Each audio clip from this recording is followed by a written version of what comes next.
Casi menos 20, 6:38. Repasamos los datos del tiempo en Buenos Aires. 13 grados 3 décimas la actual temperatura, con neblina en la ciudad, y se espera que llueva durante la mañana, a partir de las 8 o 9 de la mañana, y la máxima de hoy será de 19 grados. Bueno, como siempre ocurre, casi es una regla ya en la Argentina, no de ahora, sino básicamente de siempre, cuando hay o se presenta una crisis política, la propensión, la inclinación del país a agravarla es muy marcada, ¿no? Y eso es lo que está ocurriendo en los últimos días alrededor de este desgraciado episodio de la aparición de la fotografía del cumpleaños de la señora Yáñez, ocurrida el año pasado en el momento más dramático de la cuarentena.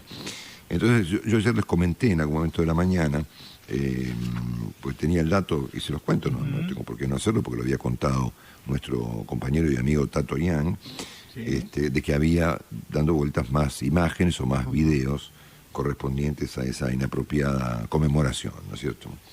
Bueno, entonces ayer aparecieron los videos, ¿no? Sí. Pero aparecieron en la televisión pública, ¿no? Es rarísimo, ¿no? Y aparecieron en un portal llamado El Destape, que pertenece al periodista Roberto Navarro, ¿no? Sí. Durante la tarde de ayer, una autoridad de Radio Mitre, uno de los directores periodísticos de la radio, me envió justamente los videos que tenían como, no sé cómo se llama cuando los medios ponen un sobreimpreso en el video para asegurarse la primicia, claro, digamos, ¿no? Una marca de agua le pusieron al video. Una marca de agua. Muy bien, Lea. Mira, yo no sé nada de periodismo. Mira, por suerte esto no es periodismo. Tele, marca de agua. Y decía El Destape detrás de las imágenes que mostraban un brindis, ¿no es cierto? Lo típico, soplando las velitas, estas cosas. Entonces, bajo el argumento de que había que achicar los daños, el gobierno mismo filtró videos de la fiesta de Olivos, generando un crecimiento de la polémica y no una disminución de la misma, sobre todo porque evidentemente las explicaciones que ofreció el gobierno y la actitud que ha tenido el presidente no ha sido la más apropiada, ¿no? Entonces la crisis está tendiendo a agravarse más que a atenuarse. Es más, esta mañana Claudio Saboya, que es un súper periodista del diario Clarín, cuenta que entre las cosas que estaban pasando detrás de escena, yo no sabía esto, parece que había gente que estaba ofreciéndole a los medios material de este festejo, ¿no? O sea, por ahí integrantes de esa mesa, digamos, que habrían filmado la cena, no sé, intentarían vender la información, quién sabe, ¿no? La gente hace cosas tan raras. Bueno.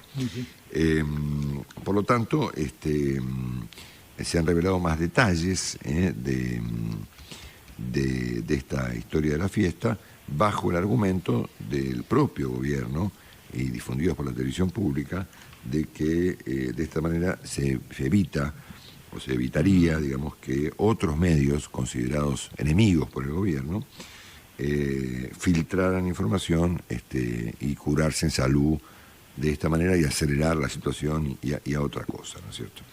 Bueno, estos fueron los hechos ocurridos en el día de ayer respecto de la cuestión.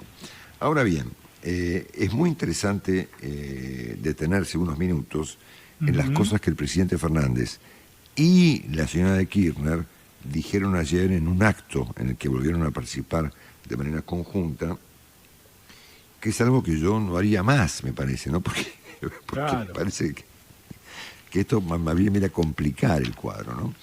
El presidente Fernández optó ayer en su discurso en este acto por utilizar una metodología de pensamiento ya utilizada sin mucho éxito, lamentablemente, por el ex vicepresidente Vudú. Ustedes recuerdan que Vudú atribuyó sus desgracias judiciales al hecho de que él había estatizado los FJP, ¿no? Claro. ¿Se acuerdan? Bueno, sí. Entonces él pretendió convencer a los argentinos, por ahí lo hizo con algún éxito en algún sector, de que lo que le pasaba judicialmente era resultado de una venganza, ¿no?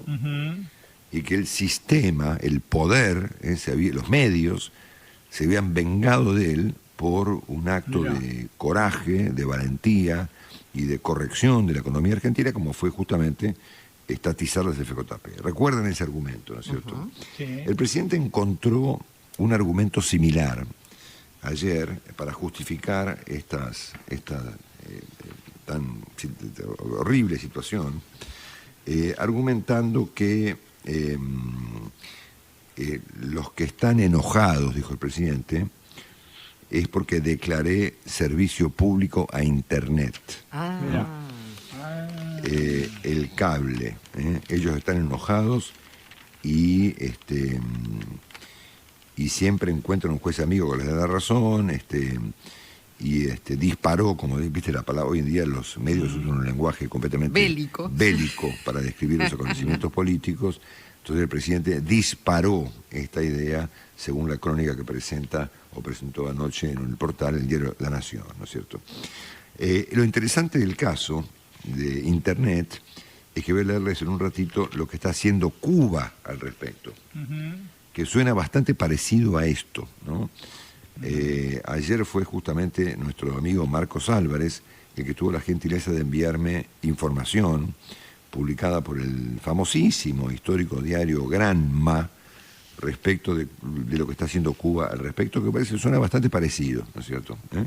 Pero bueno, el presidente entonces encontró una excusa, digamos, de que él es finalmente una víctima de la situación como consecuencia de que él, obviamente, al enfrentarse con los poderes concentrados y con esta cosa tan fantasmagórica que el kirchnerismo se imagina enfrente, bueno, efectivamente él está siendo víctima de una venganza. Bueno, y en el medio de esta historia, en el acto bendito, en el Estadio Único de La Plata, allí ocurrió, la señora Kirchner interrumpió al presidente en pleno discurso. Dios, Cosa que no se me ocurre que pueda pasar en ningún lado donde se respete a la figura y a la investidura del presidente, ¿no es cierto? Por más que esté complicado el presidente y que no atraviese un momento de felicidad, digamos, y de algarabía, se agrava un poco el cuadro si encima a la vicepresidente se le ocurre interrumpirlo al presidente cuando el presidente ofrece un discurso, ¿no? Porque el presidente podrá estar en campaña o podrá estar comprometido con este problema, pero finalmente es el presidente de un país, ¿no? Sí. Entonces la señora Kirchner resolvió interrumpirlo. Ella había planteado en su discurso de ayer una estrafalaria tesis respecto de que la vida que queremos, porque ella, claro, ella presentó un escenario imaginario que sugiere que la Argentina es un país feliz, ¿no? Sí. Y que esa felicidad fue deliberadamente interrumpida por las minorías, ¿no? O sea, por Macri, ¿no? Por Macri o no sé, por el que le haya tocado, digamos, sí. Sí. Podría haber sido Macri o podría haber sido, qué sé yo, Javier Milei, ponele, qué sé yo, cualquiera, qué sé yo. Es decir, se supone que la democracia incluye la noción de la alternancia, ¿no? Que los gobiernos, bueno, se alternan, ponerle como en un país raro, ¿no? Uruguay. Un país lejano. Uruguay, un país lejano, un país exótico, ¿no es cierto? En Uruguay, bueno, los gobiernos se alternan en el poder y bueno... Y la gente no es infeliz por eso. Y la gente no es tan infeliz, aparentemente no sería tan infeliz. Mirá. Bueno, la señora Kirchner entonces postuló esta teoría de que la vida que queremos requiere no de uno, sino de muchos periodos de gobierno, ¿no? Dios mío. Entonces, con esta definición, la señora Kirchner no solamente desconoce el valor que tiene la alternancia, sino que obtura cualquier perspectiva de un consenso, ¿no? Claro. Sí, o sea, esto va a funcionar siempre y cuando el kirchnerismo en particular sea electo no una, sino muchas veces de manera consecutiva, ¿no es cierto? Bueno, para esto interrumpió la señora de Kirchner al presidente, agregó otras definiciones que después les vamos a ir redondeando y aportando a esta discusión, y dijo algo interesante en la interrupción, porque dijo, solamente en los gobiernos donde gobiernan las grandes mayorías es que las minorías adquieren derechos. Porque si gobiernan las minorías, solo se reconocen a sí mismas. Claro, acá está muy interesante, porque ella desconoce la condición mayoritaria de una minoría. Quiere decir que una minoría, aún siendo votada mayoritariamente, sigue siendo una minoría. Sigue siendo mayoría. Claro, ¿por qué? Porque ella supone, si uno sigue el hilo de sus curiosos razonamientos, que cuando la mayoría vota lo que ella entiende que es una minoría, vota confundida. Claro. O sea, vota engañada. ¿Por quién? Por los grandes medios de comunicación. Son los que confunden y despistan a las personas, que producen que las personas voten equivocadamente, ¿no es cierto? La gente es estúpida. La gente es muy básica, digamos, y obviamente se deja engatusar, digamos, por los periodistas y por los medios y por los grandes intereses. ¿Qué medios, por ejemplo, Marcelo? Qué sé yo, no sé, los diarios, qué sé yo, la tele. Bueno. Total, que estas son las teorías que ayer exhibió la señora Kirchner en la interrupción al presidente. Entonces, no nos detengamos solamente en la idea de la interrupción, sino que me parece muy interesante examinar el contenido de las mismas, porque el contenido de las mismas son definiciones profundamente antidemocráticas. Son definiciones que desconocen la noción de los consensos, que desconoce el valor que tiene para un país la alternancia democrática, porque claro, obviamente, imagínense ustedes que desde el punto de vista económico, la economía se desenvuelve mejor, o se desenvuelve como corresponde, en un país en donde justamente hay alternancia entre los gobiernos, sin que haya grandes vaivenes, ¿no es cierto? Por ejemplo, es un experimento que ha hecho Uruguay, o que ha hecho Chile, ¿no es cierto? Que ha cambiado de la derecha a la izquierda en varias oportunidades, y eso no cambió el rumbo del país. Pero bueno, son ideas que difícilmente la señora Kirchner pueda alcanzar a comprender, ¿no es cierto? Ahora, esto ocurre en un contexto en donde el cuadro de cosas, a partir de una fotografía, se ha agravado. Y por lo tanto, tal como yo imaginé ayer, de un modo algo, si se quiere, algo irónico, está ocurriendo. Es decir, que una crisis menor nos conduce inexorablemente a una crisis mayor, porque para salir de una crisis menor, bueno, ya nos metemos con la democracia, ¿no? Claro.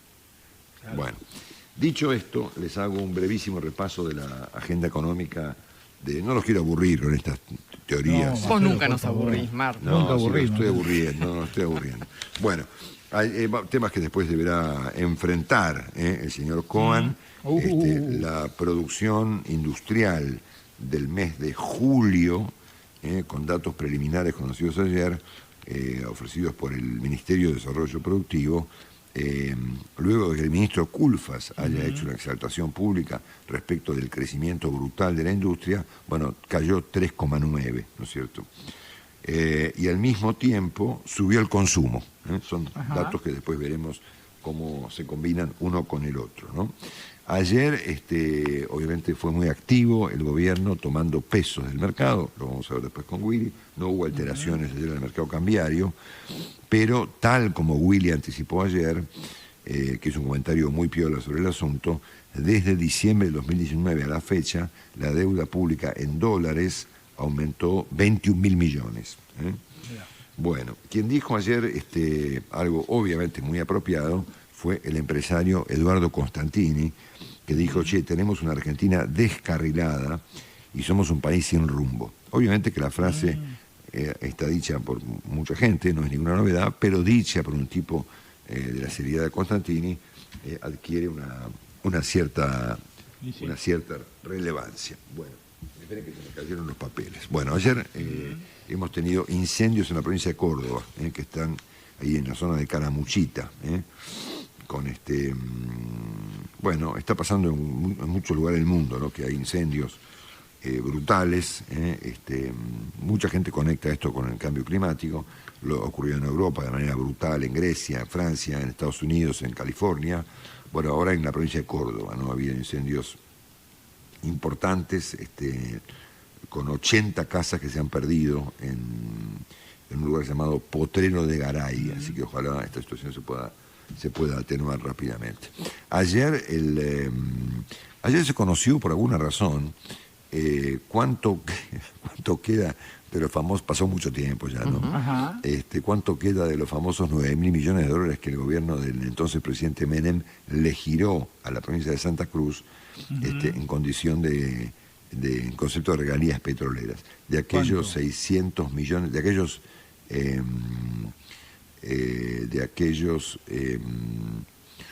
662 millones que recibió el gobierno del gobernador Kirchner en Sí. aquel momento, ¿Cuánto eran queda? 9.000 dólares. $9.000. Sí. ¿Y el resto? No sabemos si el tipo de cambio oficial o el paralelo. Ayer un fiscal, el fiscal que entiende en la causa del juicio por el tema del pacto con Irán, el fiscal Colombo, consideró que las visitas de 2 jueces al presidente Macri no demuestran la pérdida de imparcialidad de la justicia. Entonces, de esta manera rechazó el pedido de la señora Kirchner de anular el juicio, como pidió justamente la defensa de la vicepresidenta de la Nación. Y les cuento un poquito cómo está el mundo, que tiene Dale. 2 temas Dale, importantes. dale. El primero es el tema de Cuba, ¿no? A ver, el régimen cubano ha publicado ayer los alcances de un decreto que lleva el número 35, que regula Internet. Mira. Sí, señor. Y que inclusive tipifica delitos de ciberseguridad aplicado a quienes critiquen al gobierno del señor Miguel Díaz-Canel, que se ha vuelto un gobernante mucho más radical que el propio Fidel Castro, ¿no? Sí. Díaz-Canel va camino a convertirse es algo inclusive bastante peor que Nicolás Maduro, muy parecido al delirante Daniel Ortega de Nicaragua, ¿no? Entonces, por ejemplo, cualquier persona que se le ocurra aplicar a través de las redes un comentario crítico respecto al régimen, se le aplicará el término de ciberterrorista. Ah, la pelota. Sí, señor. Aquí tengo, porque me lo ha enviado ayer muy gentilmente mi querido Marcos Álvarez, el artículo del diario Granma. Mira vos, todavía existe el diario Granma, Mira vos. donde se publica esta historia de la ciberseguridad tipificada en el término ciberterrorismo para aquellas personas que critican al gobierno de Cuba a través de las redes y demás. Esto viene a cuento de que estos intentos del gobierno de regular Internet son muy peligrosos, ¿no? Claro. Yo entiendo que en el caso de la Argentina tiene como propósito condicionar económicamente a las empresas privadas, pero también puede incluir escondida de manera subrepticia, digamos, otros intereses. Bueno, y les cuento finalmente cómo está el asunto de Afganistán, que viste que tiene esta cuestión tan interesante de que se ha vuelto un tema de orden mundial. Todo el mundo habla de Afganistán, ¿no? Inclusive en la Argentina. Es un fenómeno interesantísimo porque hay otros temas tan dramáticos como este que no ocupan ni 1 milímetro de la preocupación mundial. Por ejemplo, los campos de concentración que los chinos tienen en algún lugar del país para reeducar a la comunidad uigur, por ejemplo, que es un atentado a los derechos humanos tan dramático como de los talibanes con las mujeres. La misma historia, ¿no es cierto? Y hay tantos episodios de máxima gravedad en el ámbito mundial que no adquieren ni relevancia ni interés público. Sin embargo, por alguna razón, estas que son un poco intangibles, digamos, y hasta inclusive por ahí hasta casuales, este asunto, por suerte, se ha vuelto una cuestión de orden mundial.